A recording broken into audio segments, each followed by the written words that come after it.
오늘 저희가 나누려고 하는 이 본문은 여러분 잘 알고 계시죠? 무슨 비유라고 그러죠? 달란트 비유라고 하는 잘 알고 있는 그런 비유인데요. 왜 갑자기 예수님이 달란트 비유를 하셨을까? 우리가 좀 이제 생각을 해야 되는데요. 마태복음을 쭉 읽다 보면 그 24장과 25장이 한 통으로 되어 있어요. 묶여 있어요.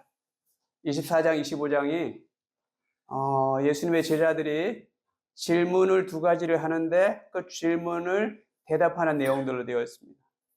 그러니까 성경을 우리가 읽을 때 왜 갑자기 말씀하시지? 그냥 그렇게 받아들이지 말고 쭉 읽어보면 이 질문에 대한 대답이구나 하는 것을 우리가 찾을 수 있어야 되죠. 성경을 읽는 방법인데 24장 한번 3절 한번 읽어볼까요? 24장 3절에 보면 제자들이 두 가지 질문을 하는 것을 알 수가 있어요.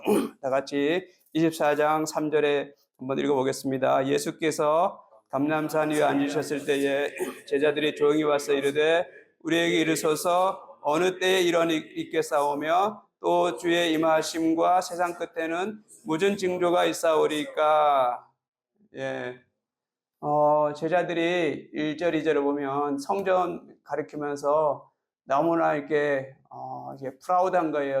예루살렘 성전이 너무 멋있으니까 예수님이 성전 오세요라고 하면서 예수님이 이렇게 극찬해 주기를 바라면서 성전을 가르치니까 이 돌들 위에 하나도 돌이 남지 않고 다 무너지리라 이렇게 말씀하시거든요. 나중에 AD 70년이 그대로 되었죠. 대도 장군이 쳐들어와서 예루살렘 성전이 다 무너지잖아요. 그걸 내다보면서 이거 대단한 거 아니야.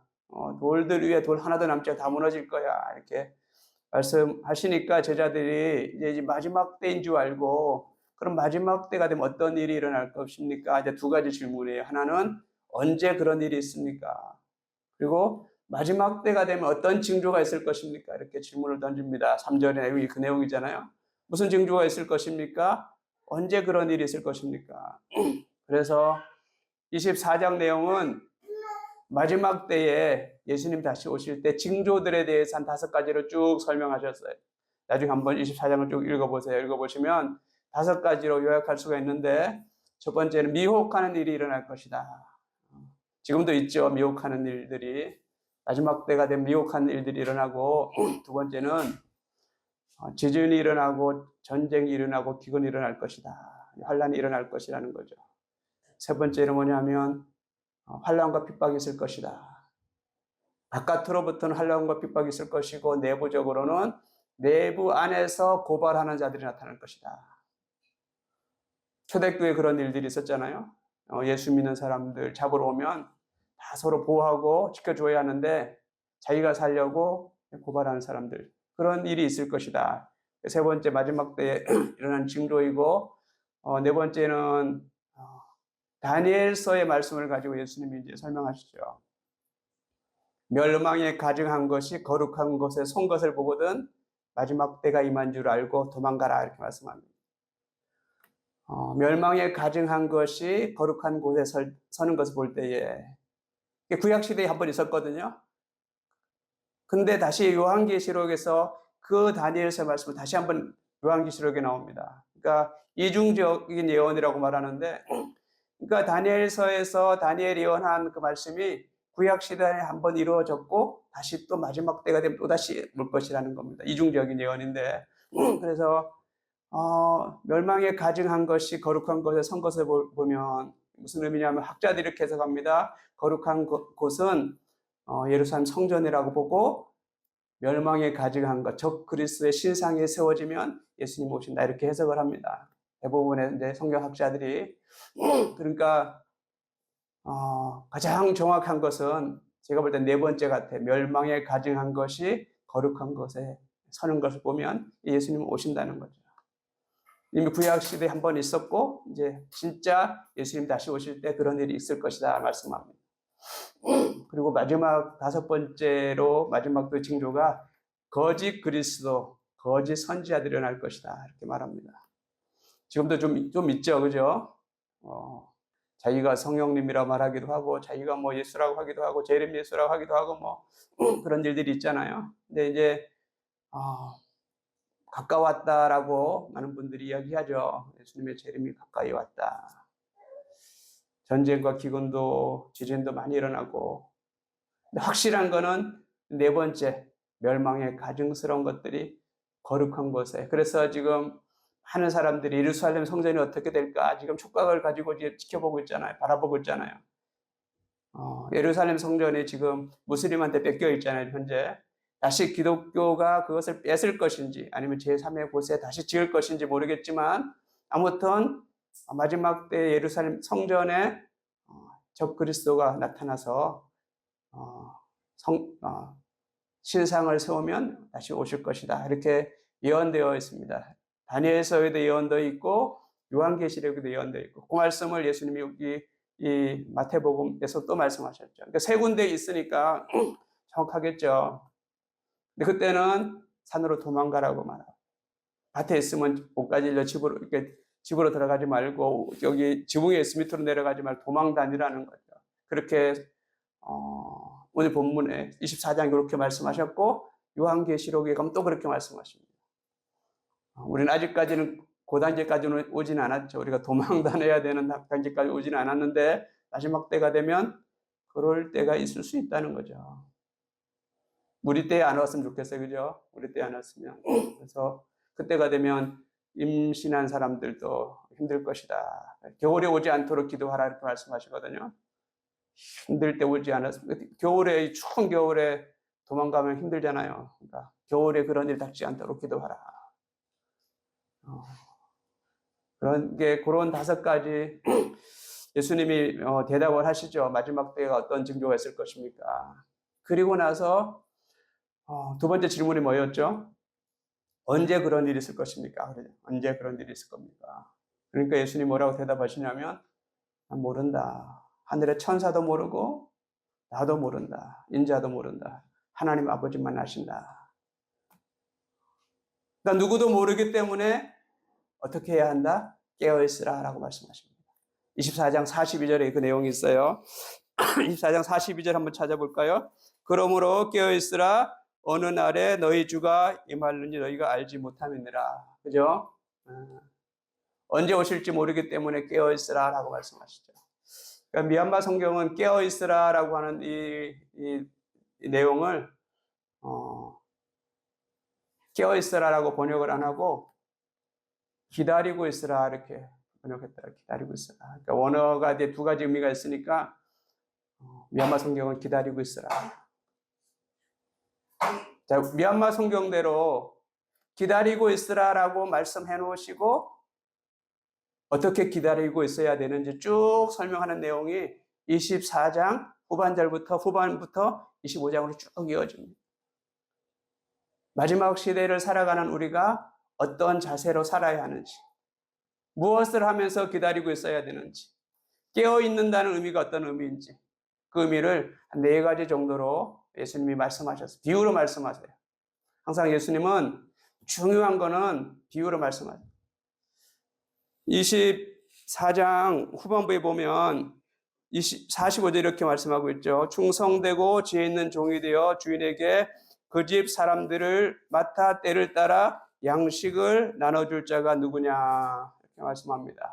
비유로 말씀하셨게 되면 어렵죠. 이 내용은 대부분의 성경학자들이 교회가 사명 감당해야 된다는 거죠. 복음 전하면서 사명 감당해야 된다. 그런 내용을 비유로 이렇게 말씀하셨어요. 마지막 때가 되면 교회가 깨어서 사명 감당해야 된다. 복음 전해야 되고 이웃 돌봐야 되고, 그게 기다리는 자의 자세이고 깨어있다는 의미라는 거죠. 그러니까 깨어있다고 그래서 잠 안 자고 깨어있으라는 그런 의미가 아니고, 예수님이 다시 오실 것을 소망하면서 기다리면서 우리가 해야 될 일들을 하면서 기다리라는 거죠. 그리고 나서 25장에 가면 3가지의 비유, 유명한 비유가 나오죠. 25장에 1절부터 우리가 방금 읽었던 14절 바로 전까지 13절까지 뭐가 나오죠? 열처녀 비유가 나오죠. 열처녀 비유. 잘 알고 있죠. 열처녀 비유. 열처녀가 있었는데 5명의 처녀는 지혜롭고 5명의 처녀는 미련하다로 나오잖아요. 근데 둘 다 등을 가지고 있고 기름이 있었어요, 등에. 그러니까 불이 켜져 있죠. 근데 신랑이 늦게 오니까 깜빡 잠들었는 거예요, 다. 그러니까 미련한 처녀만 잠든 게 아니고 다 잠들었어요. 밤이 넘어가면, 잠이 이제 10시, 11시 넘어가면 다 졸립잖아요. 다 자는 거예요. 근데 지혜로운 처녀는 이 등에 기름이 있지만 또 통에다, 그릇에다가 통에다 기름을 또 가지고 있는 거예요. 신랑이 늦게 올 것을 대비해서. 이스라엘의 독특한 결혼 문화인데, 그렇게 이제 신랑이 이제 신부 집으로 오는 거죠, 늦게. 다 자고 있는데, 미련한 자들은 이 등에는 기름이 있는데 따로 준비하지 않은 거예요. 근데 이제 신랑이 늦게 오니까 등에 있는 기름이 다 떨어져 가고 있는데, 신랑이 온다고 소리치는 거예요. 신랑이 온다 하고 소리 막 치고. 그러니까 다 이제 자다가 깼죠. 깨서 보니까 등에 있던 기름이 다 떨어져 가는 거예요. 그러니까 미련한 처녀들이, 5 처녀가 뭐라고 말하죠? 우리 좀 구워달라고 그러잖아요. 빌려달라고. 그러니까 지혜로운 5 처녀가 뭐라고 말하죠? 나눠주면 니도 모자라고 나도 모자라니까 안 된다. 둘 다 모자란다. 그러니까 가서 빨리 사갖고 와라. 그러니까 어쩔 수 없이 미련한 처녀 5명이 가서 사러 가잖아요. 사러 간 사이에 예수님이, 신랑이 오죠. 신랑이. 그래서 지혜로운 처녀 5명 처녀는 결혼잔치에 들어가고, 미련한 처녀 5명은 기름을 사갖고 와서 문이 닫혔는데 문을 두드리니까 주인이 안에서 너희들 모른다. 문 안 열어준. 그 비유잖아요. 10처녀 비유가. 그럼 여기서 지혜로운 처녀 5명이 따로 그릇에 갖고 있었던 이 기름이 뭐냐? 그게 중요하잖아요. 그죠? 비유니까. 그럼 기름이 뭘까? 성경 전체에서 대부분의 성경학자들이 그 기름은 성령이라고 해석을 하면 성령. 그러니까 평상시에 우리가 이 마지막 때를 살아가면 성령 충만하고 살아야 된다. 언제 예수님 오실지 모르니까 우리가 평상시에 성령 충만한 가운데 살아야 된다라고 이렇게 비유로 말씀하셨다고 우리가 해석을 하죠.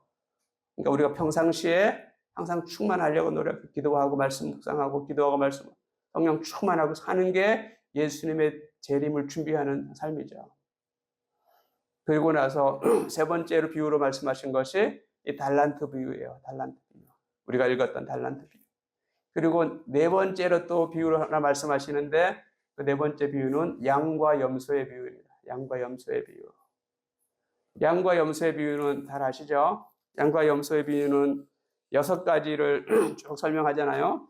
양과 염소의 비유를 보면 이 35절 35절에 보면, 내가 줄일 때에 너희가 먹을 것을 주었고, 목마를 때에 마시게 하였고, 나그네 되었을 때에 영접하였고, 헐벗을 때에 옷을 입혔고, 병들었을 때에 돌보아 고기에 갇혔을 때에 와서 보았느니라. 그러니까 예수님이 내가 이런 형편에 6가지 형편에 처했을 때 너희들이 와서 나를 돌보아 주었다. 이렇게 말씀하시니까 오른편에 있던, 양편에 있던 사람들이 언제 우리가 그렇게 했는데요? 라고 질문하니까 지극히 작은 자의 한 것이 곧 나에게 한 것이다. 이렇게 말씀하십니다. 그러니까 마지막 때는 지극히 작은 자에게 관심을 가지고 우리가 살아야 된다라고 하는 거죠. 그런 비유로 양과 염소의 비유를 말씀하셨습니다. 자, 그러면 오늘 우리가 살펴보려고 하는 내용이 뭐죠? 달란트 비유죠. 우리가 읽었던 달란트 비유. 이 비유를 한번 오늘 쭉 살펴보려고 하는데요. 제가 지금 고민 중이에요. 이 내용을, 이 달란트 비유를 설명하기 전에 서론으로 어제 저녁에 했던 내용, 낮에 했던 내용을 한번 반복을 할까 말까, 제가 지금 고민 중이에요. 여러분들이 어제 저녁에 말씀드리고 오늘 낮에도 말씀드렸는데 다 이해를 했을까? 다 이해를 했으면 내가 또 반복하면 또 약간 지루할 텐데, 근데 이해를 못했으면 다시 하는 게 유익할 텐데 이제 생각이 있는 거예요. 어느 게 좋을까요? 반복하면 좋을까요? 아니면 건너가면 좋을까요? 예. 이 달란트 비유를 잘 이해하기 위해서는 어제 저녁에 드렸던 말씀, 낮에 드렸던 말씀이 잘 이게 정리가 돼야 달란트 비유로 넘어가는데 이해하는 데 굉장히 아주 유익합니다. 그래서 오늘 낮에 어제 저녁에 드렸던 말씀을 말로 풀어 설명하면 시간이 많이 걸리니까 제가 원고대로 쭉 빨리 이렇게 읽어 나갈게요. 읽어 나가면 한번 이렇게 들었던 말씀들 한번 다시 한번 되새겨 보세요. 그러면 제가 빨리 한 10분 이내로 쭉 갈 테니까, 그리고 나서 달란트 비유를 한번 들어가 봅시다. 달란트 비유에 저는 굉장한 의미가 있다고 생각합니다. 달란트 비유를 한번 우리가 이제 살펴볼 건데 굉장한 큰 의미가 있어요. 그러니까 그 달란트 비유를 더 잘 이해하기 위해서 잠깐 서론격으로 두 번 말씀 전했던 내용을 쭉 제가 한번 정리해 보겠습니다. 하나님이 가장 큰 모험을 한 것은 인간에게 자유의지를 준 것이다. 하나님은 아담이 선악을 알게 하는 나무 열매를 따먹을 것을 알면서도 자유의지를 주셨다. 따먹지 않으면 좋겠지만 따먹을 것을 각오하면서 자유의지를 주신 것이다. 창세기 1장 26절에 하나님이 이르시되 우리가 우리의 형상을 따라 우리의 모양을 따라 우리가 사람을 만들고, 삼위일체 하나님이 하나님의 형상과 모양을 따라 사람을 만드셨다. 하나님의 형상과 모양 가운데 자유의지가 있다고 보아야 한다. 선악을 먹자 말자 창세기 3장 15절 말씀을 하셨다. 뱀이 여자의 후손 발꿈치를 상하게 하고 여자의 후손은 뱀의 머리를 상하게 할 것이다. 여기서 여자의 후손은 예수 그리스도를 말하죠. 그리고 뱀의 머리를 상하게 할 것이다. 이 상하게 한다는 말을 미얀마 성경은 미얀마 말로 째이떼라고 말하는데 갈아버린다고 해요. 갈아버린다. 깨부순다는 말이죠. 우리는 그냥 상하게 한다고 번역했지만 미얀마 성경은 그냥 갈아버리는 거예요. 사단의 머리를. 그렇게 번역을 했습니다. 여기서 여자는 제가 말씀드린 것처럼 예수님의 족보에 나오는 사람들 중 제가 말씀드렸죠. 그래서 여자는 아담, 셋, 에노스, 노아, 셈, 아브람, 이삭, 야곱, 유다, 다윗, 솔로몬, 유다의 왕들 쭉 나오고 예수님의 아버지 요셉이 나오고 예수님, 이게 쭉 족보에 나오는 사람들이 여자라고 제가 설명드렸죠. 구약 성경은 여자의 후손으로 오시는 메시아가 오지 못하도록 사단이 여자들을 죽이려고 하는 사건들이 계속 반복되어 나옵니다. 구약성을 잘 읽어보면 여자의 후손으로 예수님 오신다는 걸 사단이 알았던 거예요. 계속해서 이 여자 후손을 없애려고 굉장히 많이 노력합니다. 이 사단이. 삼위일체 하나님은 창세전에 이위 하나님인 아들 예수님께서 인자로 이 땅에 오셔서 십자가를 지실 것을 이미 결정하셨습니다. 예수님께서 십자가를 지심으로 죄악 가운데 빠진 인류를 구할 것을 이미 결정해 놓으셨습니다. 어떻게 무슨 근거로 그렇게 말하냐면 창세전에 우리를 예정해 놓으셨다라고 성경은 말씀하고 있습니다. 창세전에 우리를 예정해. 에베소 1장 4절에 보면 창세전에 그리스도 안에서 우리를 택하사, 창세전에 그리스도 안에서 우리를 택했다라고 말씀합니다. 그리스도 안에서 우리를 택했다는 말은 뭐가 전제되어 있어요? 타락이 전제되어 있는 거죠. 아담과 하와가 타락하지 않으면 그리스도 안에서 우리를 선택할 이유가 없는 거잖아요. 타락했기 때문에 구원하려고 우리를 선택하셨다는 거죠. 하나님은 왜 이렇게 일하시는가? 이것이 하나님의 전략입니다. 하나님은 우리들이 이 땅에서 죄와 싸우면서 한평생을 살아가게 하십니다. 이 땅은 현재 사탄이 지배하고 있다고 성경은 말씀하고 있습니다. 예수님 믿고 바로 죽어서 천국 가면 가장 좋은데, 그죠? 예수 믿고 천국 가면 그냥 좋잖아요. 이 땅에서 고난 안 받아도 되고, 고난 받는 분들은 실감되죠? 동의가 되죠? 예수 믿고 천국 가면 얼마나 좋겠어요. 그 좋은 곳에. 하나님 그렇게 하지 않으시고 우리가 이 땅에 한평생을 살아가게 하십니다. 우리는 자유의지를 가지고 한평생을 이 땅에서 살아갑니다. 많은 시행착오를 겪습니다. 죄를 짓고 넘어지기도 합니다. 때론 후회하기도 하죠. 그러면서 우리는 배우게 됩니다. 하나님의 말씀에 순종하지 않게 되면 우리에게 유익하지 않다는 것을 배우게 됩니다. 우리에게 명예롭지 않다는 것을 우리는 배우게 됩니다. 하나님 말씀에 순종하는 것이 우리에게 유익하고 명예롭다는 것을 우리는 배우게 됩니다. 나이가 들면 알게 되는 것 같아요. 젊었을 때는 잘 이해가 안 됩니다. 제가 드리는 말씀이. 제 말이 사실인지 아닌지 우리 장로님한테 한번 여쭤보세요. 장로님은 80을 사셨으니까 제 말이 너무나 많이 공감이 될 것입니다. 아담과 하와가 선악을 알게 하는 나무 열매를 따먹지 못하도록 하나님은 얼마든지 막을 수 있었을 것입니다. 천사를 세워서 열매를 따먹지 못하도록 지키게 하시든가, 따먹으려고 할 때 소리를 질러서 따먹지 못하게 하시든가, 먹으려고 할 때 목에 걸리게 하든가, 그런 하나님은 그렇게 하지 않으셨습니다. 나는 이 부분에서 하나님의 큰 그림이 있다고 믿는다고 제가 말씀드렸습니다. 하나님의 큰 그림이 자유의지를 주시고 한번 살아보라고 기회를 주시는 거죠. 그러면서 우리가 깨닫게 하시고 살면서 선과 악을 우리가 스스로 구별할 수 있도록 하나님 우리를 인도해 가신다는 거죠. 선악을 알게 하는 나무 열매를, 그 나무를 만들어 놓으시고 지금 우리에게 요구하는 게 뭐냐? 우리가 살면서 선과 악이 무엇인지 너희가 구별해 봐라. 우리 스스로. 그렇게 우리에게 기회를 주시는 거죠. 다시 말해서 하나님의 자신감이라고 말할 수 있을 것입니다.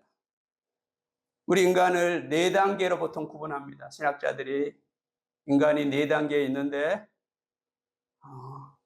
첫 번째가 타락하기 전 인간, 두 번째가 타락한 인간, 세 번째가 예수 믿고 구원받은 인간, 네 번째가 뭘까요?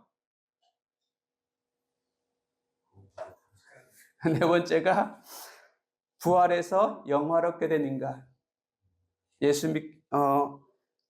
타락하기 전 인간, 그 다음에 타락한 인간, 세 번째가 예수 믿고 구원받은 인간, 네 번째가 부활해서 영화롭게 된 인간. 자, 4개의 단계로 보통 신학에서 말합니다. 인간의 단계를 4단계로. 그러면 첫 번째 단계가 뭐죠? 타락하기 전 인간, 아담과 하와가 범죄하기 전 인간. 마지막이 뭐였죠? 부활해서 영화롭게 된 인간. 자, 그러면 첫 번째 단계하고 네 번째 단계하고 어느 게 더 탁월할 것 같아요? 타락하기 전일 것 같아요? 부활해서 영화롭게 된 인간. 너무 질문이 어렵나요?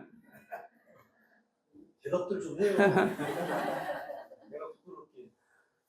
뭐를 무조건 4번이야.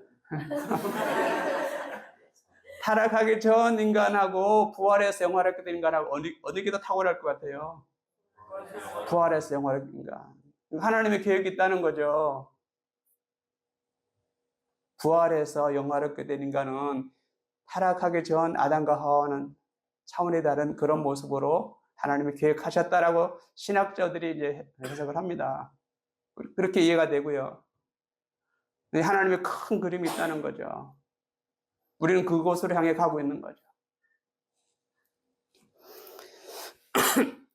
노아 홍수 때 싹 쓸어버리고 새로운 인간을 만들 수도 있었을 것입니다. 바벨탑 사건 때도 마찬가지고, 그러나 하나님은 그렇게 하지 않으시고 아브라함을 선택하셔서 새로운 하나님 백성들을 만들어가고 계신다. 제가 어제 저녁에 말씀드렸습니다.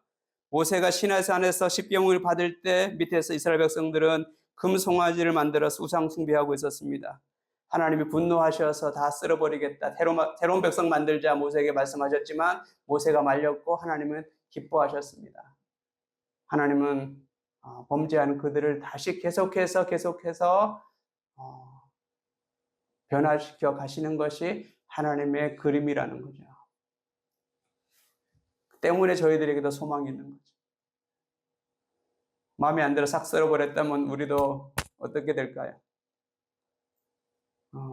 저와 여러분도 하나님이 마음에 안 들어 쓸어버린다면 포함될까요? 포함 안 될까요? 포함되겠죠. 하나님은 그렇게 안 하시고 기다려 주시면서 우리를 변화시켜 가신다는 것입니다. 이것은 자유의지와 깊은 연관이 있습니다. 하나님은 우리가 즐겨 자원하여 순종하기를 원하십니다. 강제로 억지로 복종하는 것을 원하시지 않습니다. 그래서 요한계시록 3장 20절 말씀을 오전에 말씀드렸습니다. 하나님은 우리가 자발적으로 마음을 열고 예수님과 함께 말씀에 순종하며 살아가기를 원하신다고 말씀드렸습니다. 그래서 하나님은 우리를 조정이 가능한 로봇으로 만드신 것이 아니고 우리에게 자유의지를 주셨고 우리가 스스로 선택하고 결정하는 인격체로 만들으셨다라고 성경은 말씀하고 있습니다.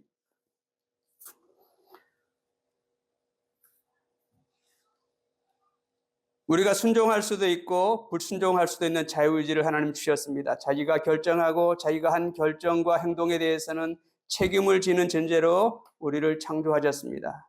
하나님은 인간을 사랑과 교제의 대상으로 만드셨습니다. 그래서 우리는 많은 시행착오를 겪으면서 성장해 가는 것입니다. 어디까지요? 그리스도의 장성한 분량까지 우리는 성장해 가게 될 것입니다. 이것이 하나님의 전략입니다. 이것이 하나님의 전략인데, 그런 하나님의 전략을 가지고 이 달란트 비유를 한번 쭉 이제 살펴보면 훨씬 더 이제 이 달란트 비유가 이해가 잘 될 것입니다. 오늘 본문 여러분들이 읽으면서 다 알고 있듯이 이제 비유로 말씀하시잖아요. 어떤 주인이 멀리 여행을 떠나면서 종들한테 그들의 능력에 따라서 5달란트, 2달란트, 1달란트를 나눠주고 떠났는데 어떻게 됐어요? 다시 주인이 돌아와 보니까 5달란트 받았던 사람은 5달란트 남겼고 2달란트 받았던 사람도 2달란트 남겼고 1달란트 받았던 사람도 1달란트 남겼나요? 아니죠. 예. 오해해가지고 땅을 파서 묻어두었다라고 말하죠. 그래서 5달란트 받았던 사람하고 2달란트 받은 사람은 칭찬받았지만 1달란트 받았던 사람은 엄청나게 책망을 받죠. 어느 정도까지 책망을 받았는지 이제 쭉 훑어보면 알 수 있습니다. 이해가 안 될 정도로 많이 책망하십니다. 제 기억에 이 달란트 비유로 제가 청년 시절의 달란트 비유를 가지고 설교를 들었는데, 달란트를 하나님이 우리에게 주신 재능으로 이렇게 비유해서 이렇게 설교하는 것이 제 머리에 강하게 남아 있습니다. 이 달란트는 하나님 우리에게 주신 재능이다. 하나님 우리에게 주신 재능을 잘 활용해야 된다. 근데 제가 아무리 읽어도 이제 그런 의미는 아닌 것 같아요.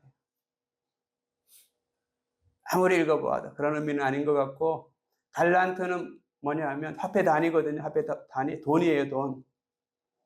그러면 이 달란트가 얼마나 되는 돈의 가치가 있는 거냐? 달란트는 우리가 뭐 안 쓰는 화폐 단위니까 잘 모르잖아요. 그때 당시에 우리가 쉽게 이해하는 화폐 단위는 뭐가 있죠?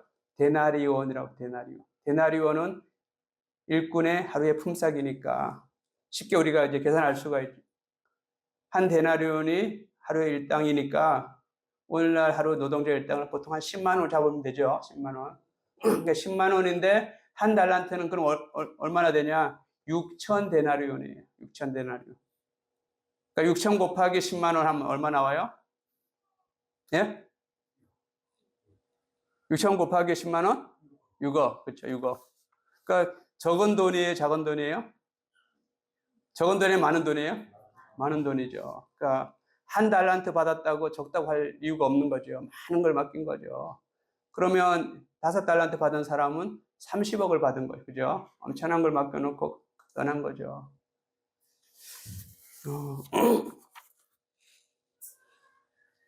이 본문을 쭉 설명을 하면서 이 달란트를 계속 돈과 연관해서 설명합니다. 돈이라고 말하고 이익을 남겨야 된다 말하고 쭉 이렇게 화폐 단위니까 돈 얘기합니다. 장사해서 남겨야 되는데 이자를 남겨야 되는데 하면 책망을 막 하시거든요.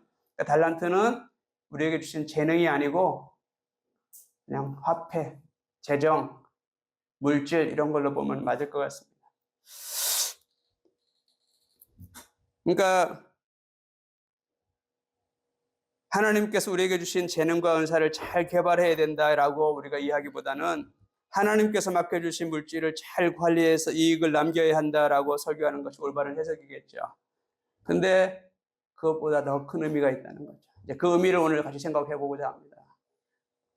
문자 그대로는 물질을 잘 관리해서 남겨야 된다, 성직이적인 삶을 살아야 된다 볼 수 있는데 그 이상의 의미가 있다는 거죠. 제가 처음에 이 마태복음 24장, 25장 한 통이라고 그랬죠. 한 통. 하나로 읽어야 이해가 된다고 그랬죠. 그러니까 마지막 때에 관한 내용입니다. 이 달란트 비유가. 이 세상에 우리가 살아가면서 이 말씀을 가지고 이렇게 비유로 이렇게 해석을 하려고 그러면 잘 안 맞는 게 너무 많아요. 이 세상 우리가 삶을 이제 마무리하고 다음 세상으로 갈 때 이 달란트 비유를 적용해야 잘 맞습니다. 마지막 때에 일어날 일들에 대해서 예수님이 비유로 말씀해 주신 내용입니다.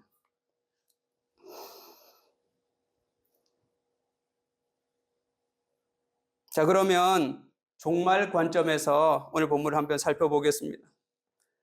5달란트와 2달란트를 남긴 종들에 대한 주인의 반응과 아무것도 남기지 않은 종에 대한 주인의 반응을 한번 살펴보겠습니다. 21절에 보면 5달란트 남긴 종에 대한 주인의 반응이 나옵니다. 21절에 보니까 그 주인이 이르되 잘하였도다 착하고 충성된 종아 내가 적은 일에 충성하였음에 내가 많은 것을 내게 맡기리니 내 주인의 즐거움에 참여할지어다 하고 마지막 하나님 앞에 갔을 때 이 말씀을 듣게 된다는 거죠. 잘하였도다 착하고 충성된 종아 네가 적은 일에 충성하였음에 내가 많은 것을 내게 맡기리니 내 주인의 즐거움에 참여할지어다. 우리 인생의 마지막 목표겠죠. 그러니까 이 세상에서 적은 일에 충성하면 더 많은 거 하나님 맡겨주신다 그렇게 해석하기보다는 마지막 심판대 앞에 섰을 때 우리 인생을 결산하면서 하나님이 잘하였도다 착하고 충성된 종아 네가 지극히 작은 일에 충성했는데 많은 것을 맡겨주겠다. 내 주인의 즐거움에 참여할지어다라고 말씀하십니다.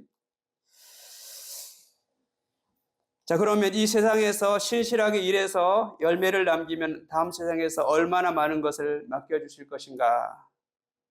그리고 내 주인의 즐거움에 참여할지어다라고 말씀하셨는데 어떤 즐거움이 우리를 기다리고 있을까? 여러분 궁금해지지 않으세요? 얼마나 많은 것들이 기다리고 있을까? 준비되어 있을까? 어떤 즐거움에 우리가 동참하게 될 것인가? 저는 굉장히 궁금하더라고요. 이 말씀을 이제 읽고 묵상하면서 결론에 가서 다시 한번 생각해 보겠습니다. 자, 여기서 중요한 게 이제 두 키포인트가 있는데요.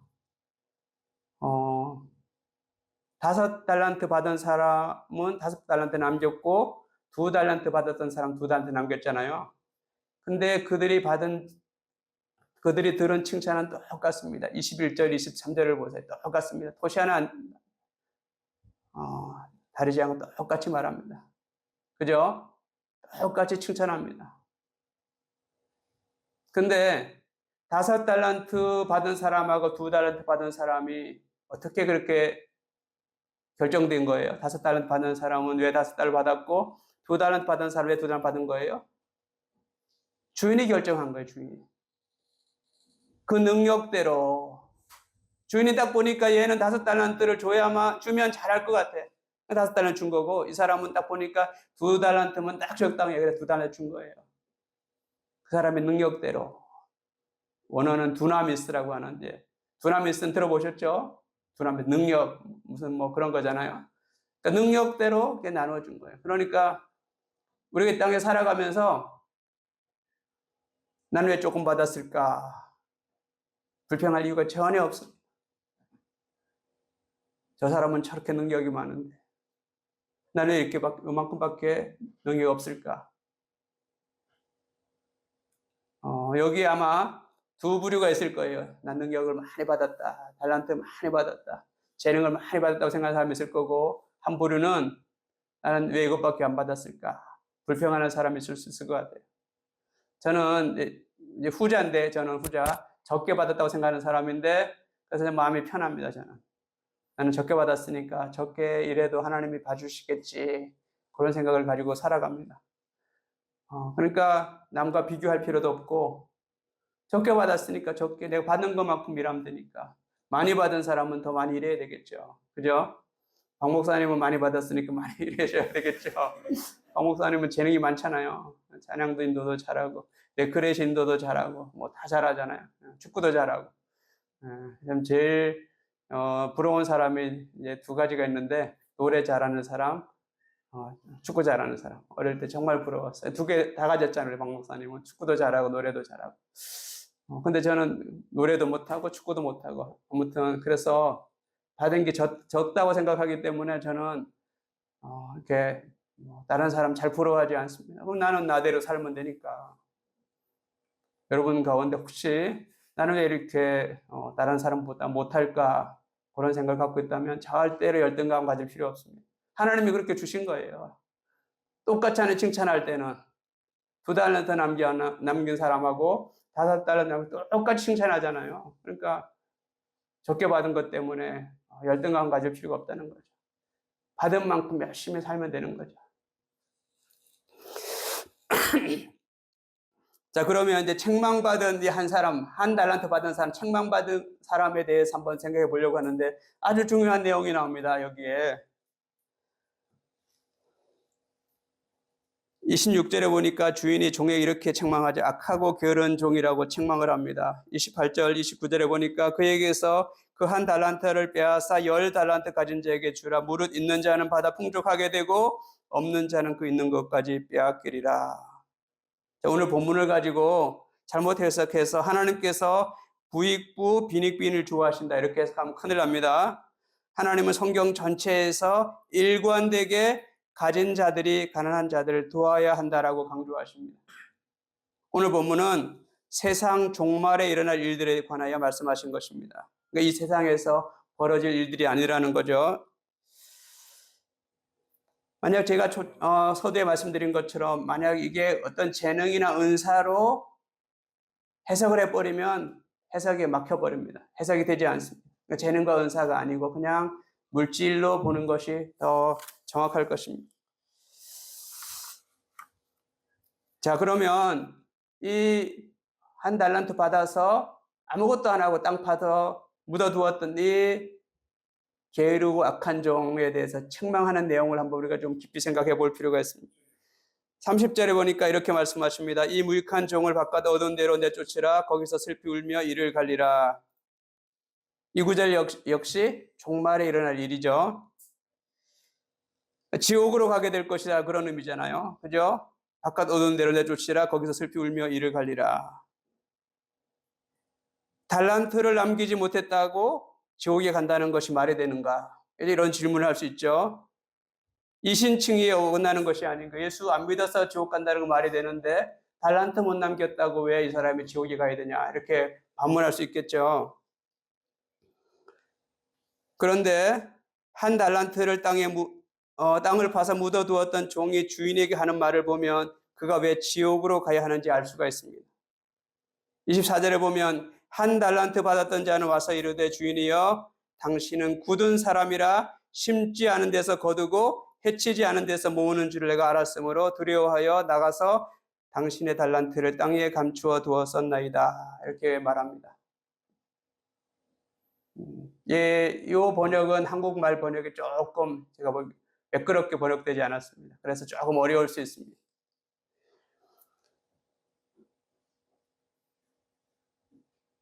당신은 굳은 사람이라 심지 않은 데서 거두고 여기까지는 괜찮아요. 근데 해치지 않은 데서 모으는 줄을 내가 알았으므로 이 번역이 좀 잘못된 거예요. 원어 성경을 보니까 그리고 미얀마 성경을 보니까 해치지 않은 데서 모으고 그렇게 번역하면 안 되고 뿌리지 않은 데서 수확하고 그러니까 우리가 벼 농사 지을 때 2가지 방법이 있죠. 장로님 그죠? 모판을 만들어서 옮겨 심는 방법이 있고 씨를 뿌리는 방법이 있고 그 비율을 말씀하신 거예요. 심고 뿌리고 심고 거두고 뿌리고 수확하고 반복하는 거죠.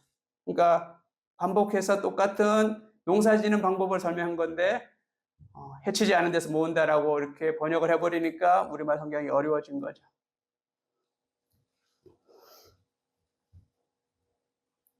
여기서 주인은 하나님을 의미하고 종은 사람을 의미합니다. 1달란트 받았던 종은 하나님을 오해한 것입니다. 하나님은 심지도 뿌리지도 않고 거두시는 분으로 오해를 하고 있습니다. 하나님을 오해한 사람이 하나님을 믿지 않는 것이 당연하다고 할 수 있겠죠. 5달란트 남긴 사람과 2달란트 남긴 사람은 하나님을 신뢰하고 믿었기 때문에 착하고 충성되게 신실하게 일했던 것입니다. 자, 그러면 이 한 달란트 받았던 사람이 하나님을 오해하고 가서 땅을 파고 묻어두었잖아요. 그러면 이 한 달란트 받은 사람이 하나님을 오해했는데, 그럼 하나님이 무엇을 심고 무엇을 거두었을까? 하나님을 심고 거두시는 분인데 이 한 달란트 받은 사람이 하나님을 오해한 거예요. 오해하고 가서 땅을 받아서 묻어두잖아요. 그럼 하나님은 무엇을 심고 무엇을 거두셨는가? 저는 이 말씀을 묵상하면서 진짜 너무나 해석이 되어지면서 영감이 떠오르면서 너무 이제 감격했던 적이 있습니다. 하나님은 무엇을 심고 무엇을 거두었냐면 하나님은 예수님을 심고 우리를 거두신 거예요. 한 알의 밀알이 땅에 떨어져 죽지 않은 한 알 그대로 있고 죽으면 많이 열매를 맺는다. 요한복음 12장 24절 말씀처럼 하나님은 예수님을 이 땅에 심으시고 우리를 거두신 거죠. 이 한 달란트 받은 사람이 그 내용을 하나님이 심으신 걸 몰랐다는 거죠. 하나님이 예수님을 이 땅에 심으셨기 때문에 우리가 거두어진 거죠. 예수님이 만약 오시지 않았고 예수님이 만약 십자가를 지지 않으셨으면 우리가 하나님의 자녀로 될 방법이 없는 거예요. 자, 그러면 오늘날은 하나님이 무엇을 우리에게 요구하시냐? 우리에게 우리를 심고 또 다른 사람을 하나님이 거두기를 원하신다는 거죠. 저와 여러분이 하나님의 밀알이 되어서 살아야만, 죽어야만, 희생해야만, 헌신해야만 또 다른 영혼들이 하나님이 거두게 된다고 이렇게 해석할 수가 있습니다. 하나님은 다 할 수 있는 분이시지만 하나님은 우리와 동역하기를 원하십니다. 하나님은 스스로 혼자 다 할 수 있는 분이십니다. 그럼에도 불구하고 우리와 동역하기를 원하십니다. 우리를 심고 또 다른 영혼들을 거두기를 원하신다는 거예요. 그러니까 저와 여러분이 헌신이 있을 때 또 다른 영혼들이 주님께 돌아온다는 거죠.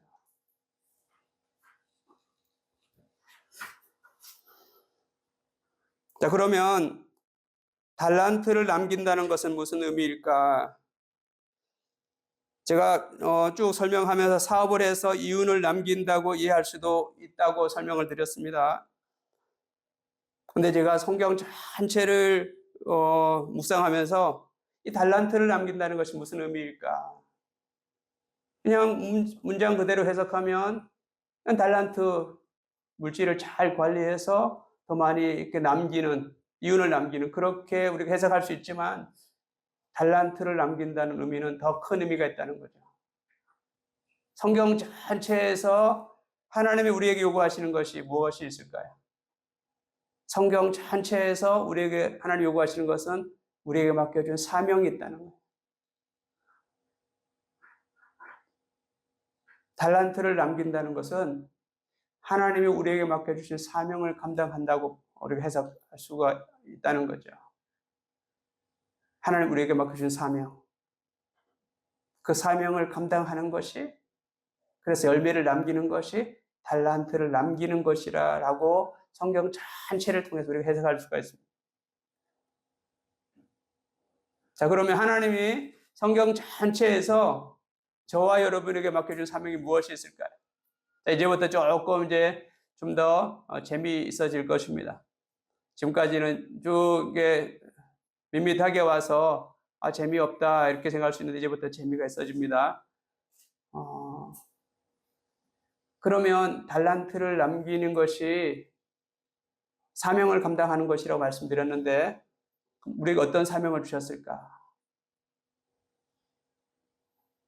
성경에서 하나님 우리에게 요구하시는 사명이 뭐가 있을까요?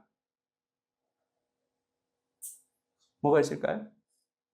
크게 두 가지 나누면 제가 보는 관점에서는 복음 전도의 사명과 이웃 사랑의 실천의 사명, 이 두 가지. 성경을 읽고 또 읽고 또 읽어보면 이 두 가지 내용으로 요약이 됩니다. 하나님 우리에게 요구하시는 사명, 복음 전도의 사명과 이웃 사랑 실천의 사명. 복음 전도는 뭐 너무 많이 들었잖아요, 그죠? 오늘 오전에도 또 들었죠. 복음 전도는 우리가 너무나 잘 알고 있는데 이웃사랑 실천에 대해서 아주 잘 요약한 구절이 황금률이라고 하는 구절. 황금률. 골든 코맨드먼트라고 하는 황금률. 어느 구절이죠? 황금률 구절. 마태복음 7장 12절 말씀. 마태복음 7장 12절 한번 빨리 찾아보실래요?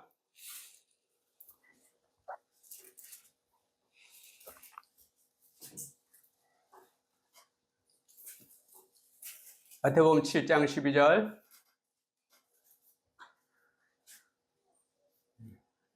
자, 읽어보겠습니다. 시작. 그러므로 무엇이든지 남에게 대접을 받지 않은 대로 너희도 남을 대접하라. 이것이 율법이요 선지자니라. 아멘. 아멘. 제가 영상으로 한번 설교할 때 내용으로 설교한 적이 있어요. 기억 안 나시나 보네요. 다 까먹었죠? 제가 한번 영상으로 설교한 적이 있었죠. 그죠? 그때 이 본문을 가지고 설교했죠. 그러므로 너희가 남에게 대접을 받고자 하는 대로 너희가 남을 대접하라. 이것이 율법이요 선지자니라. 이 구절을 미얀마 성경에서 이렇게 번역을 했습니다. 한번 미얀마 말이 어떤지 한번 들어보세요. Cô này tu taba go piu se lo da mea dai tu taba nai piu cha lo ti pinyati 짱 ne 아나가티 짱 로이 아초와 차빈 피따디. 무슨 말이냐면 다른 사람이 너에게 하게 하고자 하는 대로 네가 다른 사람이 해주라. 그것이 온 율법과 선지서의 핵심이다 이렇게 말합니다. 다른 사람이 나에게 하게 하고자 하는 네가 다른 사람 해줘라. 그것이 온 율법과 선지의 핵심이다. 온 율법과 선지의 구약 성경. 그때 당시에는 신약 성경이 없었으니까 성경 전체 핵심이 다른 사람이 나에게 하게 하고자 하는 대로 네가 다른 사람 해줘라. 그것이 핵심이라는 거예요.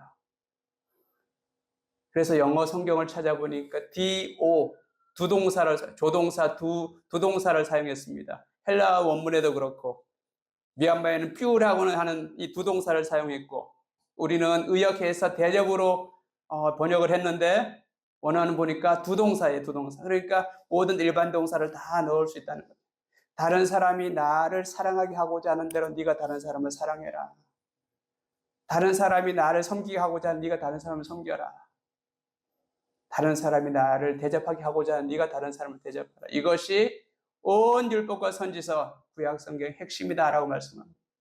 그래서 황금률이라고 말합니다. 황금률 가장 중요한 말씀이라는 거죠. 근데 여기서 그러므로 그러죠. 그러므로 그죠? 12절에 그러므로 접속사는 앞에 원인이 있다는 거잖아요. 그죠? 앞에 내용이 있으니까 그러므로 그러잖아요. 7절부터 11절까지 무슨 내용이 있죠? 7절부터 11절 구하라 그러면 주실 것, 찾으라 그러면 찾게 될 것, 두드리면 열릴 것이다. 우리가 좋아하는 말씀이죠. 구하면 주시는데 누가 안 좋아하겠어요? 찾으면 찾게 되고 두드리면 열릴 것이라고 말씀하셨는데 누가 안 좋아하겠어요? 구하면 주시고 찾으면 찾게 되고 두드리면 열리는데 그러므로 하나님은 다 주시니까 우리가 다른 사람을 사랑할 수 없을 때 사랑하게 해달라고 기도하면 사랑할 마음을 주신다는 거죠. 그러면 사랑할 수 있게 된다는 거죠. 우리가 다른 사람을 섬기는 게 쉽지 않잖아요. 근데 섬기는 마음을 달라고 기도하면 하나님 섬기는 마음을 주시니까 그 마음을 가지고 섬겨라. 다른 사람을 대접하려면 뭐가 필요하잖아요. 그죠? 물질이 필요하니까 하나님 앞에 물질을 구하면 하나님 주시니까 가지고 다른 사람을 대접해라. 그런 의미잖아요. 중요하죠. 제가 이 본문을 가지고 설교할 때는 항상 제가 간증하는 간증 내용이 있잖아요. 들어보셨죠? 기억 안 나시나 우리 전보람 우리 집사님? 제가 몇 번 간증했어요. 저를 파송해 주기로 했던 교회가 파송 못 해주겠다고 그래가지고 너무 속상해가지고 98년도 12월 달 영하 10도 내려오는 그 추위에 교회 가서 기도하면 이게 성이 차지 않을 것 같아서 도봉산에 밤 10시에 기도하러 올라다녔습니다. 밑에 손바지 입고 위에 오리털 박아 입고 매일 10시만 되면 밑에 가서 차 파킹하고 걸어서 쫙 꼭대기까지 올라가. 믿음이 좋으면 꼭대기까지 가고 믿음이 좀 떨어진 날은 무서워서 도저히 못 가고 중간 중턱에서 서가지고 거기서 중턱에서 무릎 꿇고 기도하고. 한 일주일 정도 지났던 것 같아요. 일주일 정도 지났는데 하나님이 불쌍하게 보신 것 같아요. 하나님이 딱 내려다 보니까 야, 뭐 저런 애가 다 저런 녀석이 다 있나. 이 밤 10시에 뭐가 이렇게 급해서 이렇게 밤 10시에 저렇게 기도하러구나 그랬겠죠. 한 일주일 지났는데 하나님이 이제 만나주셨어요. 세 마디 음성이라고 그랬죠. 제가 너 왔니? 너 왔니? 한번 들어보세요. 너 왔니? 이 세상의 어떤 거와 비교할 수 없어요. 너 왔니? 그러시는데 두 번째는 하나님 나라 창고에는 너가 가져다 쓰고도 남을 물질이 예비되어 있다 그러시죠. 제가 기뻤을까요? 안 기뻤을까요? 기뻤죠. 아, 하나님 나 파송시켜 주시는구나. 파송교회 연결해 주시는구나. 세 번째는 뭐냐? 미얀마에 가면 미얀마 영혼들을 사랑해야 된다 말씀하시더라고요. 마태복음 7장 7절부터 12절하고 완벽하게 일치하잖아요. 그죠? 하나님 나라 창고에는 다 예비되어 있으니까 내게 구해라. 내가 준다. 그러니까 염려하지 마라. 그 대신 너희가 남에게 대접을 받고자 하는 대로, 너희가 섬김을 받고자 하는 대로, 사랑을 받고자 너희가 남을 사랑하고 대접하고 섬겨라. 미얀마에 가면 미얀마 영혼을 사랑해야 된다. 이렇게 말씀하셨죠. 우리 혹시 이제 비즈니스 하고 계시는 분들 있죠? 한번 그렇게 한번 기도해 봤으면 좋겠어요. 하나님 한번 나를 마음껏 한번 축복해 보세요. 내가 이 물질을 어떻게 쓰는지 한번 나를 한번 테스트해 보세요. 그렇게 기도했으면 좋겠어요. 제가 한국 나오면 차 빌려주시고 차비하라고 이만 봉투 주시는 분이 있어요. 그분이 카센터를 시작하면서 이렇게 기도했대요. 하나님 나를 한번 축복해 보세요. 내가 이 돈을 어떻게 쓰는지 한번 나를 한번 테스트해 보세요. 이렇게 기도했다고. 근데 큰 카센터가 아니에요. 감당하지 못할 정도로 차가 밀려와서 주변 집사님들이 저 집사님네 카센터는 돈을 끌어가 모은다 이런 표현을 하시더라고요.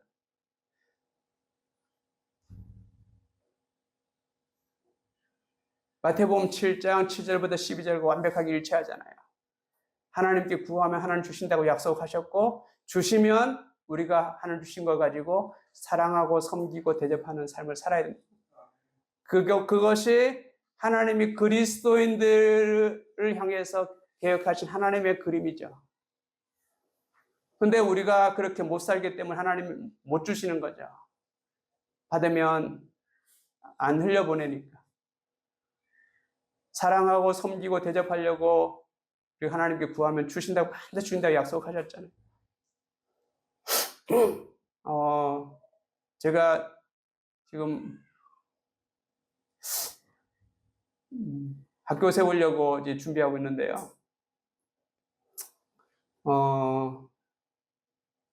사실 제 그릇으로 볼 때는 사실 자신은 없어요.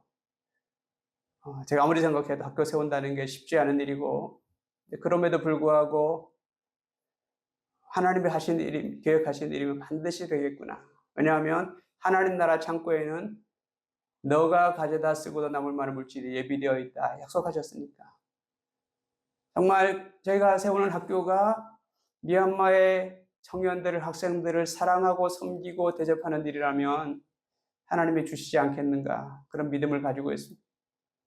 그래서 대학 세우는 팀들과 함께 저희가 지금 플랜을 짜고 준비하고 있습니다.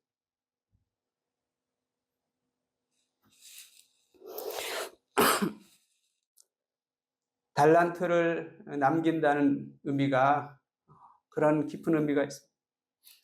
복음 전도와 이웃 사랑의 실천의 사명. 그래서 저는 선교를 어떻게 정의를 내렸냐면, 선교는 미션이잖아요. 미션, 그죠? 영어로 미션. 미션을 우리말로 다시 번역하면 선교도 되지만 사명이잖아요. 미션의 사명. 그러니까 미션, 선교, 사명 다 똑같단 말이에요. 저는 해외에 나가 있는 미션을 행하는 사람이고, 해외에서 복음 전하고 이웃사랑 실천하고, 여러분들은 국내에서 복음 전하고 이웃사랑 실천하고 똑같은 거예요. 저는 국외 선교사, 여러분은 국내 선교사. 저만 선교사가 아니고 여러분들은 국내 선교사인 거죠. 그런 사명을 받은 사람들입니다. 복음 전하고 이웃사랑 실천하고. 그러니까 저희만 이렇게 뭐 해외 나갔다고 이렇게 선교사라고 이렇게 부를 필요가 없는 것 같아요. 우리 모두가 다 선교사적인 삶을 살아야 되는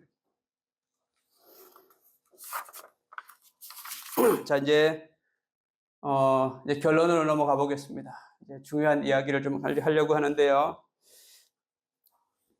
위에서 제가 설명했던 5달란트 남겼던 사람과 2달란트 남겼던 사람이 주인에게서 약속받았던 이 내용들, 두 가지가 있죠. 첫 번째는 내가 적은 일에 충성하였으면 내가 많은 것을 내게 맡기리니, 많은 것을 맡겨주신다고 그랬죠. 또 하나는 뭐였죠? 잘하였도다 착하고 충성된 종아, 내가 적은 일에 충성하였으면 내가 많은 것을 내게 맡기리니. 또 하나는 내 주인의 즐거움에 참여할지어다. 그래. 두 가지죠. 이 두 가지를 한번 잠시 생각해 보겠습니다. 다음 세상 천국에서 많은 것을 맡긴다는 것이 어떤 의미일까?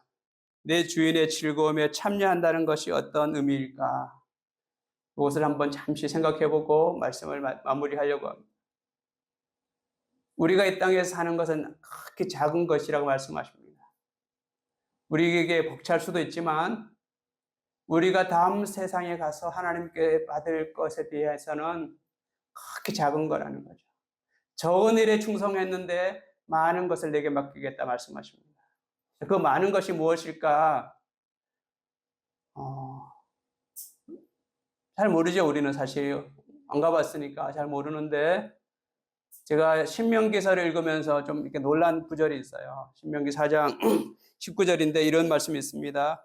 또 그리하여 네가 하늘을 향하여 눈을 들어 해와 달과 별들, 하늘 위의 모든 천체 곧 너희 하나님 여호와께서 천하 만민을 위하여 배정하신 것을 보고 미혹하여 그것에 경배하며 섬기지 말라. 해와 달과 별들 천체를 너희를 위해 배정했다라고 말씀합니다. 배정이라는 단어가 잘 안 쓰는 단어죠. 그죠? 어떻게 풀어보면 될까요? 배정. 분배하려고 정해놨다 이렇게 보면 되겠죠. 그죠? 배정이. 그 미얀마 성경을 보니까 외화 빽간돔으로, 외화는 나누다는 거, 빽간돔으로 주다는 거. 나누어 주려고 하늘의 별과 달과 천체들을 만들어 놓았는데 너희가 왜 그것을 섬기고 있느냐라고 책망하고 있는 내용이죠. 왜 이 우주에 이 많은 별들이 있을까? 여러분 생각해 보셨어요? 이 우주에 이 많은 별들을 왜 만들어 놓으셨을까? 신명기서에서는 너희에게 나누어 주려고 만들어 놓았다. 그런데 너희가 왜 그걸 숭배하고 있냐라고 책망하고 있습니다. 신학자들의 해석도 보아도 그렇게 해석을 하더라고요. 우리에게 나누어 주려고 하나님이 만들어 놓으셨다라고 해석합니다. 잘 이해는 안 되죠. 우리가 지금 지구의 한 모퉁이의 제주도에 살고 있는데 이 우주에 많은 수많은 별들을 우리에게 나누어 주려고 하나님이 배정해 놓으셨다, 나누어 주려고 만들어 놓으셨다라고 하는 것이 우리에게는 실감으로 다가오지 않습니다. 근데 대부분의 신학자들이 그냥 그대로 받아들이고 있더라. 이 우주에 있는 이 많은 별들이 하나님 우리를 위해서 만들어 놓으셨다고.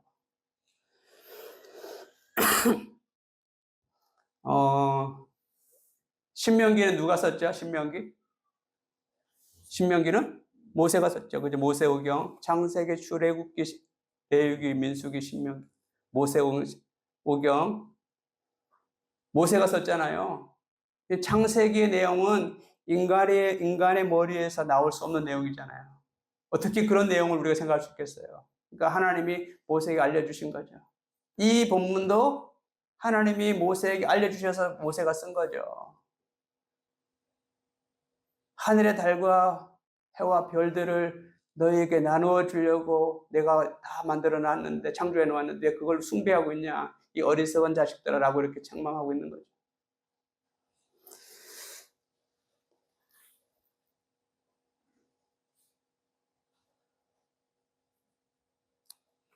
오늘날은 과학이 발달해서 우주선을 띄워서 다른 행성에도 가는 이제 시대가 되었습니다. 특별히 이제 AI나 로봇, 우주선, 인공위성 등의 발달로 인해서 앞으로는 다른 행성에 가는 일들이 지금보다 훨씬 수월하게 이루어질 것입니다. 그래서 지금 많이 지금 이게 앞서가고 있잖아요.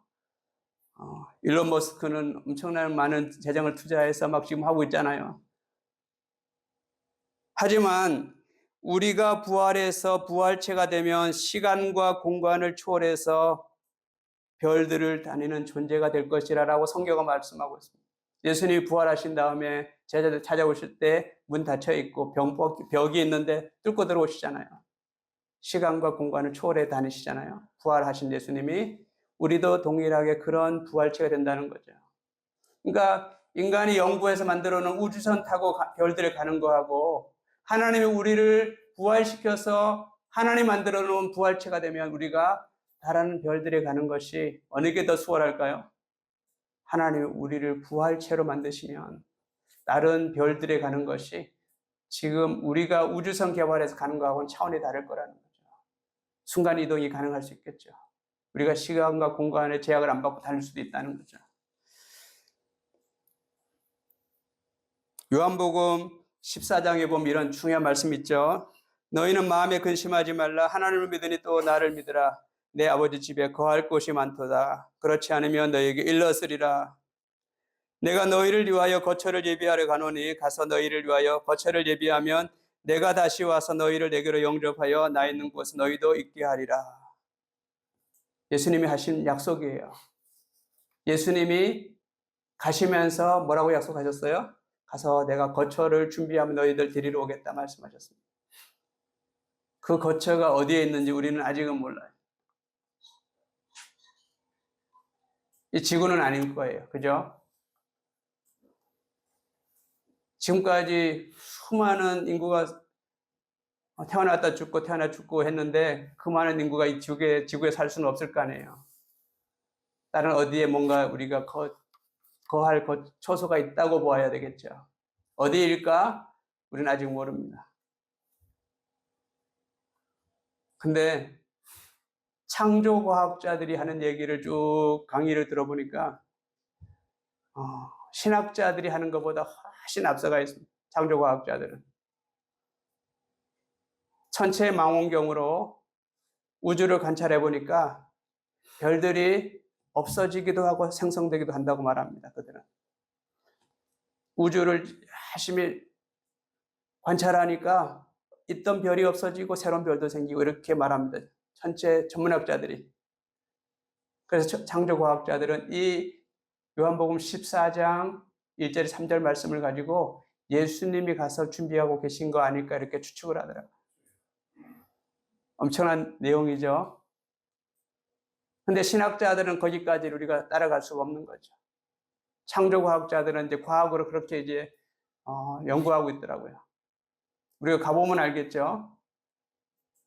근데 우리가 이 땅에서 지극히 작은 일에 충성했는데 하나님은 많은 것들을 예비해 놓았다라고 오늘 이 달란트 비유에서 말씀하고 있습니다.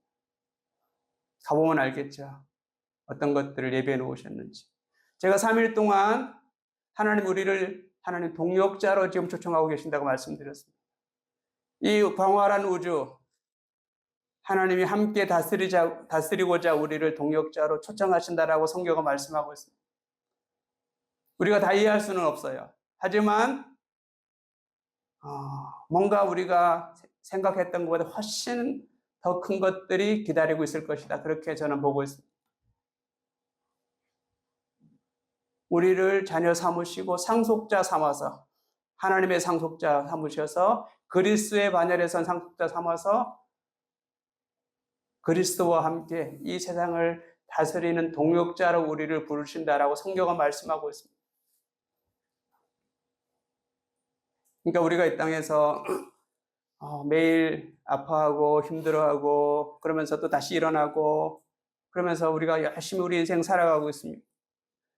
하나님이 아무 생각도 없이 계획도 없이 그냥 이 땅에 던져놓고 우리 보고 살아봐라고 하지는 않았을 것입니다.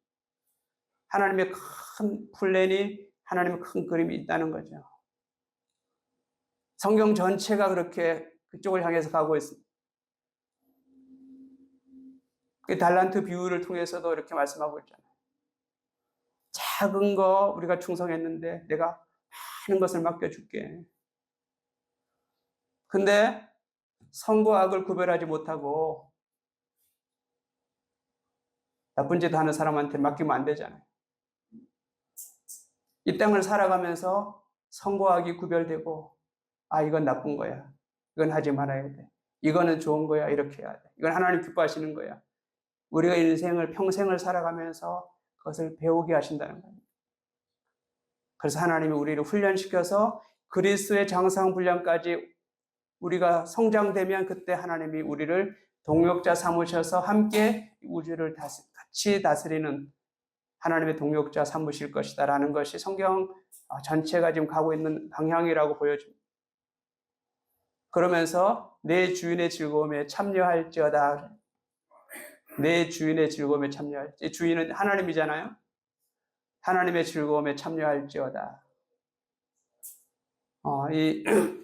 이 즐거움이라고 하는 이 원어의 뜻을 쭉 살펴보니까 즐거움도 있고 기쁨도 있고 행복도 있고 축복도 있고, 그래서 미얀마 성경은 시세인이라고 하는 부요함으로 이렇게 번역을 했더라. 부요함. 하나님의 부요함에 참여할지어다. 그러니까 우리를 하나님의 상속자로 우리를 부르고 계시다는 거예요. 상속자. 함께 하나님이 만들어 놓으신 걸 우리가 함께 다스리고 함께 누릴 상속자로 우리를 부르셨다라고 성경은 말씀하고 있습니다. 그래서 오늘 말씀의 결론은 복음 전도와 이웃사랑 실천으로 달란트를 남기는 삶을 살아야 됩니다. 우리가 언제까지 힘들어하고만 살겠어요? 이제는 우리가 일어나서 힘을 내서 달란트를 남기는 자로 살아야 된다는 거죠. 언제까지 우리가 힘들다고 어린애처럼 그렇게만 살 수 있겠어요? 일어나야죠. 하나님이 예비하신 엄청난 것들을 바라보면서 우리가 힘을 내 일어나서 달란트를 남기는 자들로 복음 전도하고 이웃사랑 실천하는 모습으로 하나님이 디자인한 모습대로 우리가 살아가야 될 줄로 믿습니다. 사명 감당함으로 달란트를 남겨야 될 줄로 믿습니다. 2달란트 받았던 사람과 5달란트 남긴 사람 똑같이 칭찬하셨습니다. 적게 받았다고 불평할 이유 없고 우리에게 주신 만큼 우리는 우리 일을 감당하면 된다는 것. 1달란트 받은 자의 오해는 뭐라고 말씀드렸을까요? 하나님은 예수 그리스도를 심고 우리를 거두셨다고 말씀합니다. 예수 그리스도를 심고 우리를 거두셨습니다. 이제는 하나님 우리를 심고 다른 사람들을 거두기를 원하신다는 것입니다. 우리의 헌신을 요구하신다는 것입니다. 나도 힘들지만 하나님이 내가 헌신할 때 나를 통해서 또 다른 사람들을 하나님이 거두신다는 것을 이 달란트 비유를 통해서 말씀하고 있습니다. 3일 동안 제가 한 주제를 가지고 이제 말씀을 드렸다고 그랬는데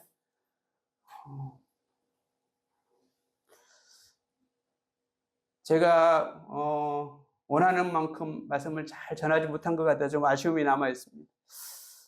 좀 더 잘 전했으면 좋았을 텐데 이제 그런 마음이 많이 남는데, 아무튼 3일 동안 제가 전하고자 했던 메시지들이 여러분 마음에 잘 마음에 남아서 평생 동안 힘들 때 이 말씀 붙들고 일어났으면 좋겠어요. 하나님이 궁극적으로 설계하고 디자인한 그 모습을 향해서 우리가 가고 있다는 것. 우리가 넘어져도 하나님 다시 일으키실 거고 다시 우리 손잡고 다시 가실 거고, 힘들다고 주저앉지 마시고 내 일 때문에 그것 때문에 하나님이 주신 사명 저버리지 마시고, 하나님 주신 사명이 뭐라고 그랬죠? 복음 전도와 이웃사랑 실천. 그 사명 붙들고 끝까지 달려가는 여러분이 됐으면 좋겠습니다.